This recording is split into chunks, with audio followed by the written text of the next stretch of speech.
I started this project a few years ago by contacting my collaborator and good colleague Doug Frank. Doug started this whole idea of studying grazing optimization and the influence that grazers have on plant communities back in 1987. So Doug has a wealth of data through the years on how grazers have influenced our grasslands. Back during that early study of his, he articulated that there was an enormous increase in plant productivity on sites that were grazed compared to sites that were ungrazed. And basically, he laid out the idea that with just a little bit of grazing influence, you can get that increase. But there is some mechanism of overcompensating if you have too high of grazing intensity. So I began this work. We took Doug up into the hills to find a couple of his old study sites this last summer, and he's been a wealth of knowledge to help us on this pathway. There's things that really are different from when Doug first started. I put a blue marker here to show that he started in the 1980s, late 1980s, and he did another assessment about 10 years later, and he found two different conclusions. By the late 1990s, his conclusion was that there wasn't enough grazing in some of those study sites that he utilized to show that positive feedback effect and increased productivity. But as you can see, we've had a significant decline in elk, a pretty heavy increase in bison on the northern range, and we think that there's a completely different situation now. So it led us to start down this path and see what's happening at this point in time. So the grazing optimization hypothesis is all about, trying to find that point where grazing is a positive feedback, and the other point where grazing actually declines with additional influence of grazers on the landscape. It's rooted in the idea that increased plant production is one aspect of it, and increased nitrogen in the plants is another aspect of it, and I'll have some data on both of those aspects. So the response curve looks a lot like this. This is just an example out of Stewart et al.'s paper in 2006 showing that rapid increase, that rapid increase in plant productivity at about that 25% grazing intensity, and then it drops off from there. So the purpose of our project really is to try and quantify those effects here with Yellowstone bison. So we focused our study sites in areas that we felt like bison were almost exclusive grazers with very little influence by the other grazers. And of course, you got to measure consumption to get at some of the answers to these questions. So we go out and measure plant production. We put cages out on the landscape to exclude grazing. We use a canopy intercept method for estimating production, and it's a very labor-intensive kind of a study. We focused our sampling areas in two arenas. One arena, we used these sampling cages to sample in ungrazed areas where we simply put the cage out and never moved it all summer long, let the animals graze all around. And then we had a light grazing replicate, a moderate grazing replicate, and a replicate where we allowed grazing to occur throughout the grazing season. Then we took a second approach where we put in a large, that's not very visible, is it? But that's good. See, Christy, you can't see it very good. So we took another approach where we put in a very large exclosure, and then we subdivided that exclosure and went about kind of differentiating treatments of clipping to simulate grazing. The only thing we weren't able to simulate was the fertilization aspects that the grazers bring to the landscape. So you can see how we differentiated our different clipping treatments in that large pen. The difference in productivity at the Lamar Valley study site and the Crystal Creek Bench study site is like threefold. So we were very nervous about overdoing it at Crystal Creek, so we have a little bit different grazing intensity as, with all of those different treatments. So you can see we sampled almost exclusively in the valley bottom of Lamar and Little America. The 2 red stars indicate those 2 intensive study areas. And then we put in 4 extra study sites where we were simply trying to measure productivity and consumption. So this is an extremely data-intensive project, so I'd like to kind of just walk you through a portion of the data that we've gathered and compiled thus far. We're just finishing gathering information for this particular year, so ideally that same patterns and conclusions will hold up with 1 more year of information. So the consumption side of it, you can see that bison graze a little bit differently in each of the months of the year, and this is just one of our study sites along the trail to Specimen Ridge. One thing to note here is this is a fairly intensively grazed site.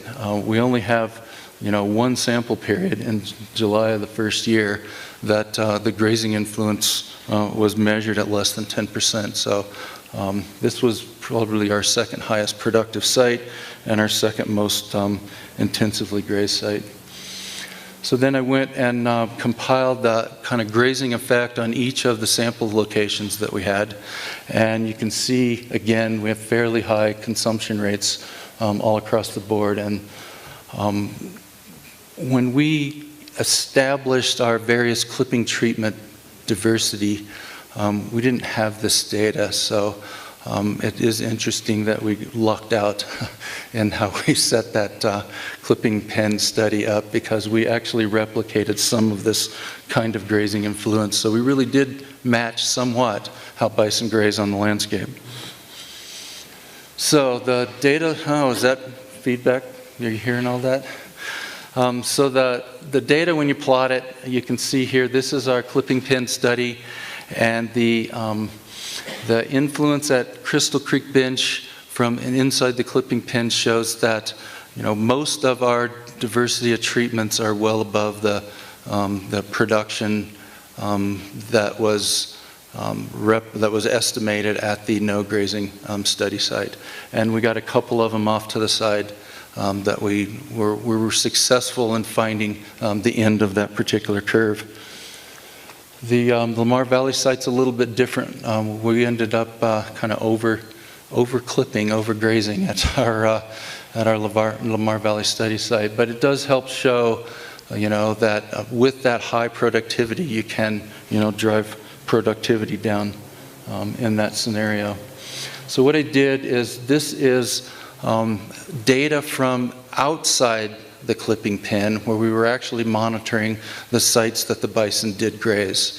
And so the purple or pink line that I have up there just replicates the data from 2 slides back to show how it looked inside the clipping pen with no fertilization effect. And while the data from the 2 different years at the Crystal Bench study site don't match the same shape or response curve, all of those data points are above that pink or purple line where we had no fertilization effect. And we saw a similar effect at Lamar as well. So I think the take-home story here is that the grazing, as heavily and as intensive as it is, certainly is not driving production below what you would expect if there was no grazing. But my concern is, at such high rates of grazing that we've documented over the couple years we've been studying, is would it, if I were to follow this for 10 years? And I don't know the answer to that, and I don't think we'll have the staff and resources to do something like that for 10 years. So nitrogen's the other variable that the optimization hypothesis talks about. And I would just throw out a couple of data sets here. This data represents an unclipped situation, and it's very lightly grazed. We got grazing in 1 month or a couple months, and it doesn't increase much beyond the unclipped example. But when you add a little bit more intensive grazing, what you get is, enormous increase in nitrogen produced within the shoots that you're actually clipping and measuring nitrogen from. So again, the nitrogen side of the hypothesis with bison on the landscape here at Yellowstone indicates that, probably we are, following some of the principles of this particular grazing optimization hypothesis. So I threw this particular slide in just to show one of my concerns. This is the Specimen Ridge Trail study site that we did not go and sample this year. It was a very homogeneous grassland site when we picked it out about 4 or 5 years ago with very light forb production there. And so with that extremely high grazing intensity, what we've shown, and maybe I should go and sample it next year, is that we've changed species composition through that grazing intensity of 60 to 70% that we documented here. So that's a definite effect that bison have on the landscape that you wouldn't expect elk to have, and for Doug would never have been able to pick that out in his earlier data sets. So probably our next approach to data gathering will be to take our sampling to the high country and go up and sample some of these summer range sites that we do have elk and bison overlap and use of the same sites, and see if we can observe any similar type of effects on the plant community by the combined effects of elk and bison grazing. So I mentioned earlier, this is a very labor-intensive project. I need to thank a whole host of technicians and colleagues.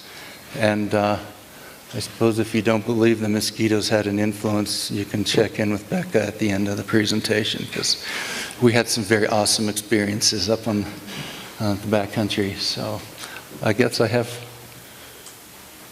time for a question or two. You do? Great. Great. A couple questions for Rick.